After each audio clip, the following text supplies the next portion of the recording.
When a prejudiced woman tries to humiliate a black doctor for boarding first class, she never imagined she'd be gasping for air mid-flight. But in a stunning twist, the very man she looked down on becomes her only hope for survival.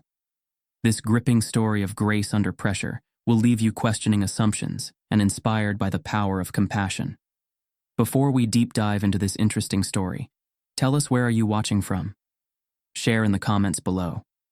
Dr. Marcus Hayes adjusted the strap of his sleek leather carry-on bag as he made his way through the bustling terminal at LAX.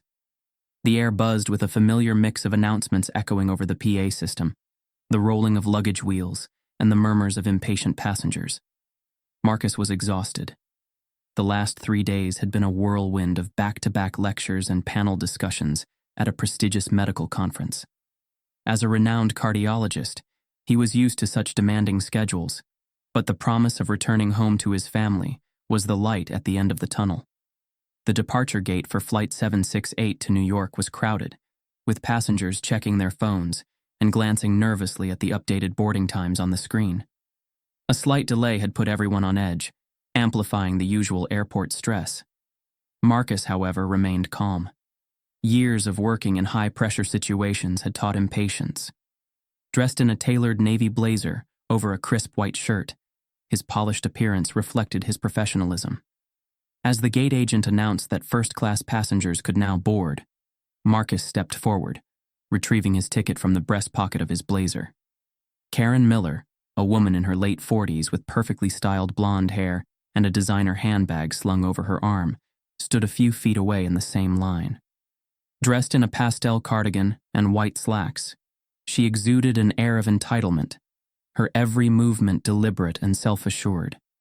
She was scrolling through her phone when she noticed Marcus. Her gaze lingered for a moment too long, her expression shifting to one of thinly veiled disdain.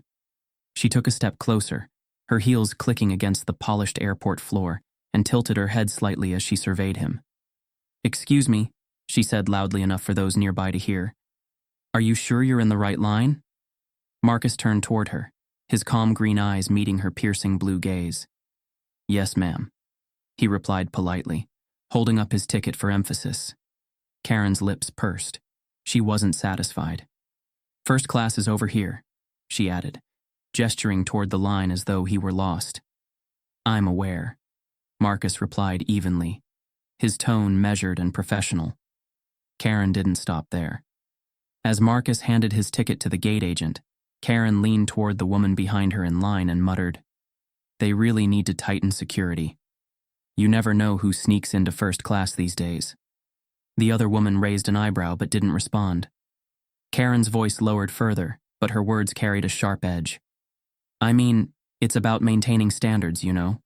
Not everyone belongs in first class." Marcus, overhearing the comment, stiffened, but chose not to respond. He'd dealt with people like Karen before. People who judged others based on the color of their skin or their preconceived notions about who deserved to be somewhere. He wasn't going to let her ignorance ruin his day. Once aboard, Marcus found his seat near the window, stowed his bag in the overhead compartment, and sat down. He pulled out a medical journal from his bag, flipping to a bookmarked page. The calm hum of the cabin provided a temporary escape, but it wasn't long before Karen appeared again, settling into the aisle seat across from him. She glanced at him, her expression still sour. The flight attendant arrived to offer pre-flight drinks, and Karen made a point of speaking loudly enough for Marcus to hear. "I just don't understand why they let anyone into first class these days," she remarked as she sipped her champagne. Marcus didn't look up from his journal, but the tension in the cabin was palpable. A few passengers exchanged awkward glances, clearly uncomfortable with Karen's behavior, but unwilling to intervene. As the final passengers boarded, the flight crew prepared for takeoff. The captain's voice crackled over the intercom, instructing everyone to fasten their seatbelts and prepare for a slightly turbulent flight. Marcus took a deep breath, centering himself. He wasn't a stranger to subtle and overt prejudice, but the blatant hostility from Karen weighed heavier than usual after an already exhausting week. Karen, meanwhile, seemed satisfied with herself, her smug expression firmly in place. She adjusted her cardigan and settled into her seat, casting occasional glances toward Marcus, as if expecting him to validate her misplaced superiority. As the plane began its ascent, Marcus closed his journal and gazed out the window, the faint hum of the engines a comforting rhythm. What Karen didn't realize, and what Marcus chose not to tell her, was that he had saved lives in more dire situations than turbulence. And before the flight was over, Karen would come to understand just how wrong her assumptions were. As the flight attendant scanned Marcus's boarding pass and nodded him through, Karen's sharp voice cut through the murmur of the crowd. "Excuse me," she exclaimed, stepping forward with an air of authority. Her pointed heels clacked loudly against the tiled floor as she gestured toward Marcus. "I'm pretty sure he cut in line, and I don't think he's supposed to be boarding first class." Marcus turned to face her, his expression calm but resolute. He opened his mouth to respond, but Karen wasn't finished. "There's no way this is right," she added, addressing the flight attendant now. "Are you even checking tickets properly? Some people will do anything to sneak into first class." The flight attendant, a young woman with a slightly startled expression, quickly looked at Marcus's ticket again. "Ma'am, his ticket is valid," she said, her voice firm but polite. Karen narrowed her eyes, refusing to back down. "Well, I think you should double-check. You never know these days." Her tone dripped with condescension, loud enough for the surrounding passengers to hear. Marcus inhaled deeply, a subtle reminder to himself to stay composed. "My ticket is valid," he said evenly, pulling it out of his pocket once more. He handed it to the flight attendant, who confirmed it with a quick scan, and returned it with an apologetic smile. Karen crossed her arms, her face a mix of indignation and disbelief. "Unbelievable," she muttered, shaking her head as though the universe itself had conspired against her. First class used to have standards. Marcus met her gaze but said nothing, his calm demeanor unshaken despite the rising tension. The passengers behind them in line exchanged uneasy glances. A middle-aged man with a briefcase whispered to the woman beside him, "What's her problem?" "She's being ridiculous," the woman replied quietly, her lips pursed in disapproval. Despite their whispered comments, no one stepped forward. The unease hung heavy in the air, thick with the unspoken discomfort of witnessing prejudice unfold. Karen, emboldened by the lack of intervention, turned back to Marcus. "Look," she said, her voice taking on a mockingly patient tone. "I'm just saying, if you didn't pay for first class, you shouldn't be up here. It's not fair to the rest of us who did." Marcus tilted his head slightly, his green eyes locking onto hers with quiet authority. "Ma'am," he said, his voice steady, "I paid for my ticket just like you. Now, if you'll excuse me, I'd like to board my flight." His words were simple, but the firmness in his tone carried a quiet power that seemed to unsettle Karen. She opened her mouth to respond but found no words. The flight attendant finally stepped in, her professional smile barely masking her frustration. "Ma'am," she said firmly, "please allow the other passengers to board. Everything is in order." Karen huffed, but begrudgingly stepped aside, muttering under her breath as Marcus calmly walked past her and into the jetway. The murmurs among the passengers grew louder as they watched the scene unfold. Some shook their heads in disbelief, while others avoided eye contact, unwilling to get involved. Once on the plane, Marcus found his seat in first class and stowed his bag in the overhead compartment. His movements were deliberate, each action reflecting the patience and professionalism he had perfected over years in the medical field. As he settled into his seat, he caught a glimpse of Karen entering the cabin. Her face was flushed, and she avoided looking in his direction. She quickly found her seat across the aisle, her posture stiff as she adjusted her cardigan and glanced around, searching for validation. Marcus opened his journal and began reading, letting the tension slide off him like water. He had learned long ago that dignity wasn't about avoiding conflict, but about rising above it. Karen's words may have been intended to provoke him, but they only served to highlight her own ignorance. The cabin crew began their pre-flight announcements, and the hum of the engines drowned out the whispers of the other passengers. Marcus focused on the pages before him, preparing for the journey ahead. Little did Karen know, the man she had just tried to humiliate would soon be the only one standing between her and disaster.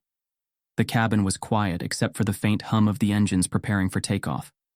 Dr. Marcus Hayes sat in his window seat in first class, folding the corner of a page in his medical journal before setting it neatly on the tray table in front of him.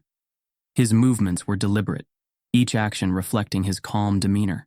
But across the aisle, Karen Miller sat stiffly, her eyes occasionally darting toward Marcus with a mix of irritation and disbelief. Marcus adjusted the air vent above his seat and leaned back, his body relaxing despite the lingering tension. Years of navigating prejudice in his career had taught him to remain composed, even in moments like this. As he reached for his water bottle, he caught Karen's glare. Her mouth was pressed into a thin line, her fingers gripping the edge of her armrest. He chose not to acknowledge her, directing his focus back to the open journal before him. The flight attendants moved efficiently through the aisle, checking seatbelts and reminding passengers to stow their belongings. A few rows behind, a toddler's laughter momentarily broke the stillness, but most of the cabin seemed preoccupied with settling in. The captain's voice crackled through the intercom. "Good evening, ladies and gentlemen. We'll be departing shortly. There's a bit of turbulence expected mid-flight, so please keep your seatbelts fastened when seated." Karen shifted uncomfortably in her seat at the mention of turbulence.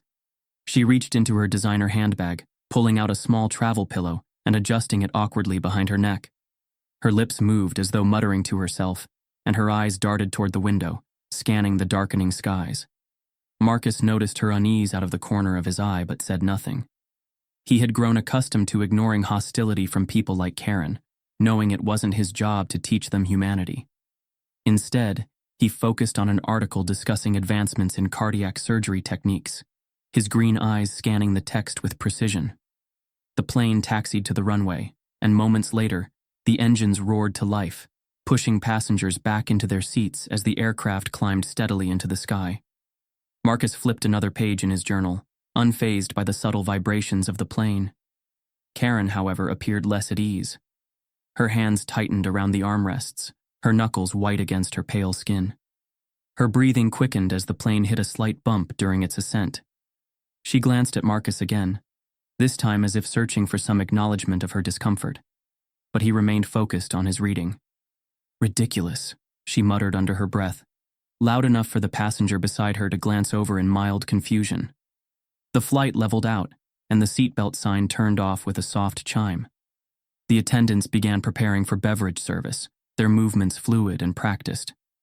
Marcus placed his journal back in his bag, pulled out his tablet, and began scrolling through a presentation he was scheduled to deliver at the hospital next week. Across the aisle, Karen fidgeted with her travel pillow, her restless movements betraying her growing unease. She leaned over to adjust her seatbelt and then straightened abruptly as the plane hit another small bump. Her eyes darted toward the attendants, who continued their service unfazed. "Why don't they just warn us about these things?" Karen muttered, her voice sharp and accusatory. The man sitting beside her glanced her way, but quickly returned his attention to his newspaper, clearly not wanting to engage. Just as the attendants began collecting drink orders, the plane jolted violently. Gasps and murmurs rippled through the cabin as the lights flickered momentarily. The seatbelt sign dinged back on, and the captain's voice came over the intercom. "Ladies and gentlemen, we're experiencing some turbulence. Please return to your seats and fasten your seatbelts. This should only last a few minutes." Marcus tightened his seatbelt and remained calm, leaning back in his seat as the plane rattled slightly. He had been on far worse flights and trusted the crew to handle the situation. Karen, however, was visibly distressed. Her breathing grew shallow as she gripped the armrests, her nails digging into the leather. "Oh my God," she whispered, her voice shaky. She pressed the call button repeatedly, her panic evident as she glanced around the cabin, searching for reassurance. The attendant arrived quickly, her expression composed. "Ma'am, please remain seated and keep your seatbelt fastened. It's just turbulence." "Just turbulence?" Karen snapped. "This is dangerous. Why aren't we doing anything about it?" The attendant offered a polite but firm nod. "The captain has everything under control. Please stay calm, ma'am." Karen's usual composure had completely unraveled. Her flushed face and frantic gestures were a stark contrast to the controlled, superior attitude she had displayed earlier. The turbulence persisted, and the plane dipped slightly, drawing another gasp from Karen as she clutched her chest. Marcus glanced up from his tablet, noticing her distress. For a moment he considered saying something, but he hesitated, unsure if it would help. Karen had made her feelings about him clear, and the last thing he wanted was to worsen her panic. As the turbulence finally began to subside, Karen exhaled shakily, her trembling hands still gripping the armrests. She avoided looking at Marcus, perhaps out of embarrassment, perhaps out of stubbornness. What she didn't realize was that this was only the beginning of a far greater storm, one that would test her assumptions and reveal just how much she had misjudged the man across the aisle. The cabin lights dimmed slightly as the plane cruised steadily above the clouds. The turbulence had subsided, leaving behind a calm, almost serene atmosphere. Passengers had settled into their seats, some watching movies, others dozing off. Marcus Hayes remained engrossed in his tablet, the glow of the screen reflecting his quiet focus. Across the aisle, Karen Miller shifted uncomfortably in her seat. Her hand pressed against her chest, and she frowned as a slight dizziness crept over her. She adjusted her travel pillow, hoping to shake the feeling, but the discomfort persisted, spreading to her arms and neck. A bead of sweat rolled down her temple. She reached for her water bottle with trembling fingers, but before she could bring it to her lips, her vision blurred, and the bottle slipped from her grasp, clattering to the floor. Karen gasped audibly, drawing the attention of the passenger beside her. "Are you all right?" he asked, his voice tinged with concern. Karen shook her head, her breathing shallow and rapid. I can't breathe," she whispered, clutching her chest.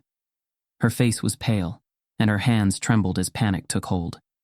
The man quickly pressed the call button, alerting the flight attendants. Within moments, 2 attendants arrived, their professionalism masking the urgency in their eyes. "Ma'am, can you tell me what's wrong?" one of them asked gently, kneeling beside Karen's seat. Karen struggled to form words. I don't know," she stammered. "My chest, it hurts. I can't breathe." Passengers nearby began to murmur, their worried whispers filling the cabin. A young woman leaned forward to get a better view, her phone clutched in her hand, as if debating whether to record or intervene. The flight attendants exchanged a glance, their concern evident. One reached for the intercom. "Attention passengers," her voice echoed through the cabin. "If there is a doctor on board, please press your call button or make yourself known to the crew immediately." Marcus looked up from his tablet, his trained ears instantly recognizing the symptoms. He turned his head, catching sight of Karen slumped in her seat, her labored breathing loud and uneven. For a moment he hesitated, remembering the hostility she had shown him earlier. Karen's breathing became more erratic, and her hand reached out weakly toward the attendant. "Please, help me," she gasped, tears streaming down her face. The passengers held their collective breath, waiting for someone to step forward. Karen's earlier arrogance and superiority had crumbled completely, replaced by desperation and vulnerability. Her eyes scanned the cabin, searching for salvation, her gaze eventually landing on Marcus. "Please," she stammered, barely audible. "Help me." The tension was palpable as all eyes turned toward Marcus. He exhaled deeply, setting his tablet aside. Rising from his seat, he adjusted his blazer and stepped into the aisle. "I'm a doctor," he said, his voice calm but commanding. The flight attendant's relief was visible. "Thank you, sir. Please, right this way." Marcus crouched beside Karen, his demeanor immediately shifting to one of clinical precision. "Ma'am, my name is Dr. Marcus Hayes. I need you to stay calm and tell me exactly what you're feeling." Karen's tears continued to flow as she struggled to answer. "My chest, it's tight," she rasped. "And I feel dizzy." Marcus nodded, gently taking her wrist to check her pulse. He glanced at her flushed face and noted her shallow breathing. "You're having a panic attack with possible angina," he said, his tone steady. "We're going to take care of this, but I need you to trust me." Karen's eyes widened at his words, a flicker of recognition and shame passing through her expression. The man she had belittled and dismissed earlier was now her only hope. Marcus turned to the attendant. "Do you have an emergency medical kit on board? I'll need a portable oxygen tank and aspirin if available." "Yes, doctor," she said, hurrying away to retrieve the supplies. As Marcus worked, the cabin grew silent, except for the faint hum of the engines. The passengers watched intently, their earlier discomfort replaced by admiration for Marcus's professionalism and compassion. Karen's breathing began to steady under Marcus's care. He spoke softly, reassuring her with each step of the process. "You're going to be okay," he said, his voice low and soothing. "Just keep taking slow breaths." Tears welled in Karen's eyes, not just from relief, but from the overwhelming realization of how wrong she had been. For the first time, she truly saw Marcus, not as the target of her prejudice, but as a skilled, compassionate human being who had chosen to help her despite everything. The cabin seemed to hold its breath as Marcus Hayes knelt beside Karen's seat. Her labored breathing filled the air, a stark reminder of the urgency. For a moment, Marcus caught her eyes, wide with fear, glossy with tears. It was the same woman who had belittled him just hours earlier, who had questioned his place in first class. And yet, in this moment, none of that mattered. "Ma'am, I'm Dr. Marcus Hayes," he said, his voice calm and steady. "I'm going to help you, but I need you to stay as relaxed as you can."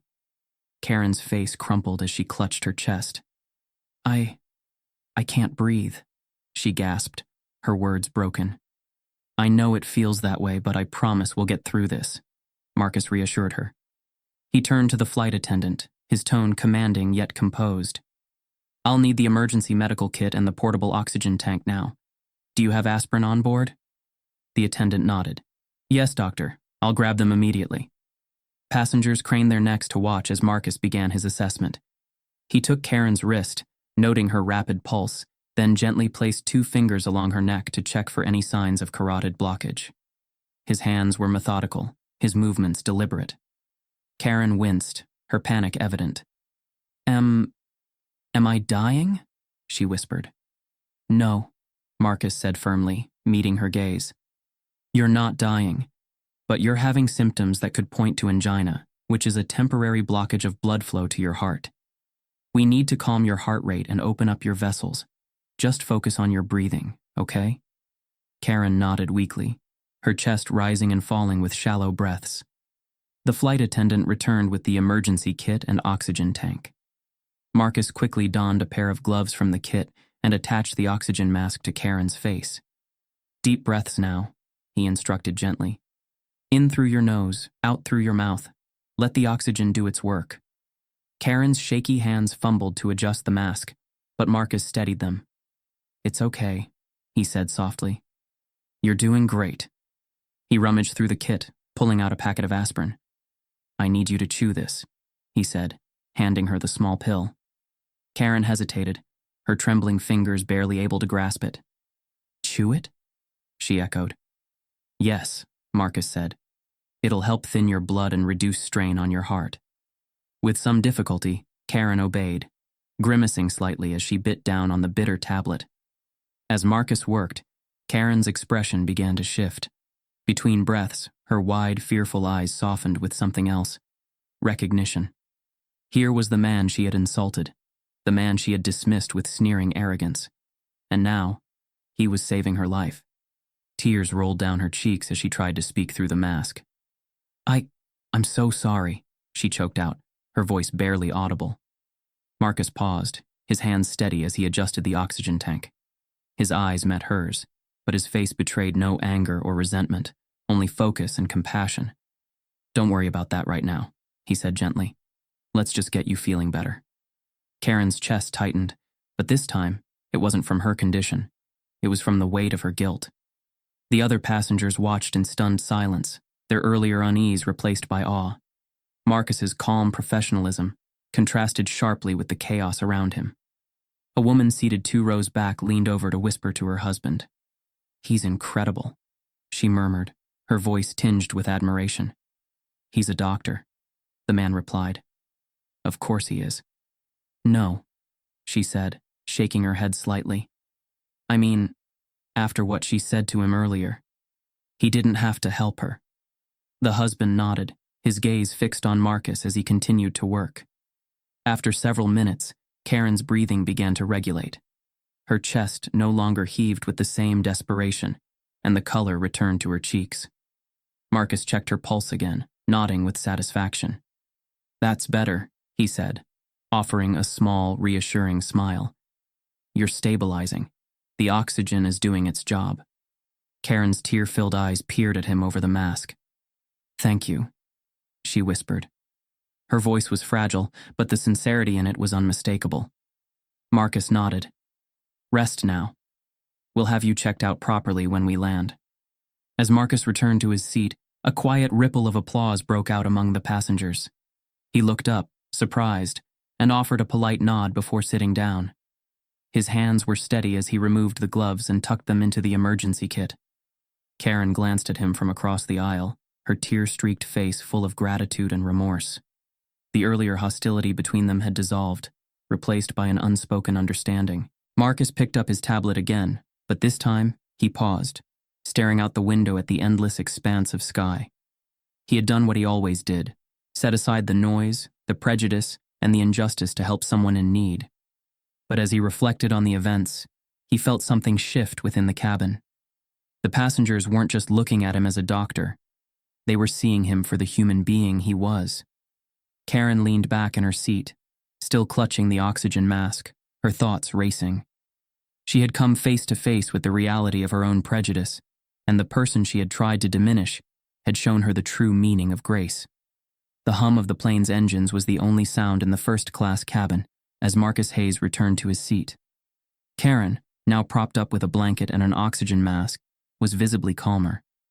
Her breathing had steadied, and the flush of panic had faded from her face. Despite her physical recovery, her eyes betrayed a storm of emotions: embarrassment, regret, and something closer to shame. "Are you comfortable now?" Marcus asked, his voice steady but kind. He leaned slightly forward, maintaining the professional composure he had carried throughout the ordeal. Karen looked up at him, her lips trembling as she nodded. "Yes, thanks to you," she whispered. Her hands fidgeted with the edge of the blanket, her fingers curling and uncurling as if searching for something to anchor herself. There was a long pause before Karen spoke again, her voice unsteady and barely above a whisper. "I owe you an apology, Doctor Hayes." She avoided his gaze at first, but as the weight of her words hung in the air, she forced herself to meet his eyes. "I was wrong," she continued, her voice cracking. "About you. About everything. I made assumptions. Terrible ones. And I treated you in a way no one deserves to be treated." Marcus regarded her silently, his expression unreadable. Tears began to roll down Karen's cheeks, and she pulled the blanket tighter around herself, as if it could shield her from the weight of her own guilt. "You could have walked away. After the way I spoke to you, you had every right to ignore me, but you didn't. You saved my life, and I don't think I'll ever forget that."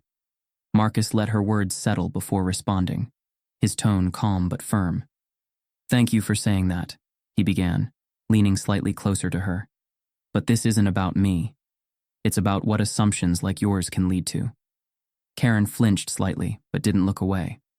"You judged me the moment you saw me in that line," Marcus continued. "You didn't know me, who I am, what I've worked for, or what I've accomplished. And yet, you decided I didn't belong. If someone else had treated me the way you did, maybe I would have been too angry or disheartened to help when it mattered. Prejudice doesn't just hurt the person it's directed at. It creates barriers that can cost lives." Karen's lip quivered, her hands gripping the armrest as if to steady herself. "I see that now," she said, her voice barely audible. "I was so wrong." Marcus's gaze softened, though his expression remained serious. "The truth is, I didn't help you because of what you said or didn't say. I helped you because it's my job as a doctor, and because it's the right thing to do. But the world won't always work like that. Sometimes people don't get a second chance. You were lucky this time, but I hope you'll carry this experience with you and use it to change." Karen nodded, her tears now flowing freely. "I will," she promised. "I swear, I will." The sincerity in her voice was undeniable.